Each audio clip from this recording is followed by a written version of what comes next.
गोकुलनन्दन गोविन्द गोविन्द हरि गोविन्द गोकुलनन्दन गोविन्द नित्य निर्मल गोविन्द नीलमेघ श्याम गोविन्द पुराण पुरुष गोविन्द पुण्डरीकाक्ष गोविन्द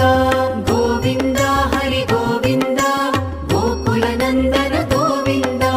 गोविन्द हरि गोविन्द गोकुलनन्दन गोविन्द नन्दनन्दन गोविन्द नवनीत चोर गोविन्द पशुपालक श्री गोविन्द पाप विमोचन गोविन्द